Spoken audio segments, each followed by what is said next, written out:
Pirates. They're the reason America doesn't use the metric system. In fact, America is one of only 3 countries in the entire world that doesn't use the metric system. The confusion between the metric and imperial systems even caused a NASA Mars orbiter to burn up in the atmosphere, wasting $327 million of taxpayer money. But those pirates didn't do it on purpose.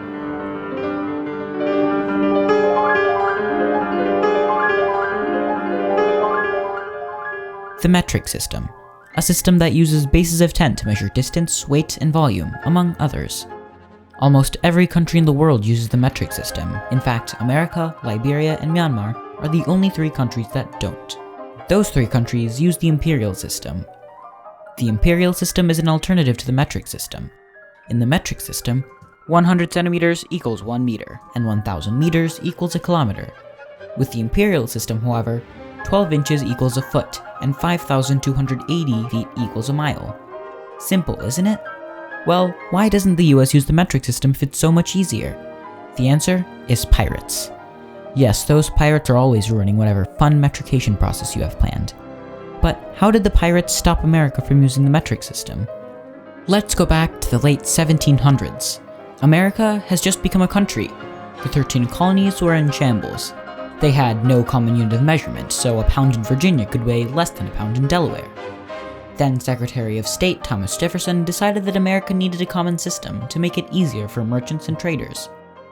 At the time, the French Revolution led to various reforms all across France. France had an extremely complex system beforehand, and the new reformed system became the metric system. In 1793, Thomas Jefferson saw this and thought it would be perfect for America. Before though, he wanted to know how much a kilogram weighed, because of course he didn't want to make the grievous error of metrication without knowing how much a kilogram weighed. That would be a tragedy.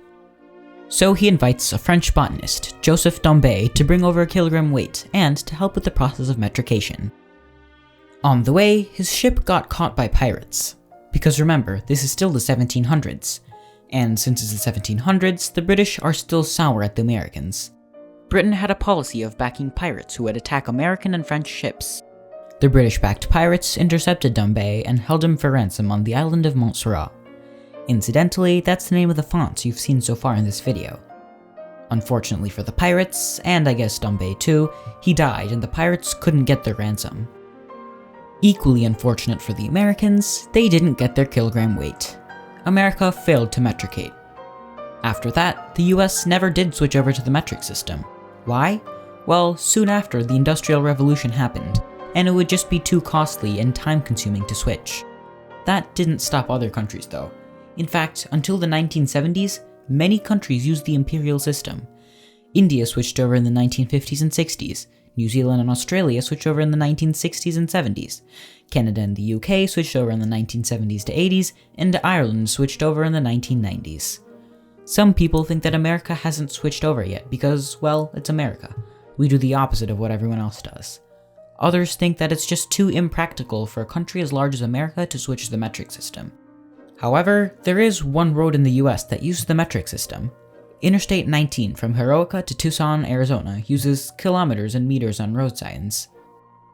Other roads also display kilometers per hour underneath the miles per hour, but the US still doesn't use the metric system. Thank you for watching Explained. New videos every other Friday.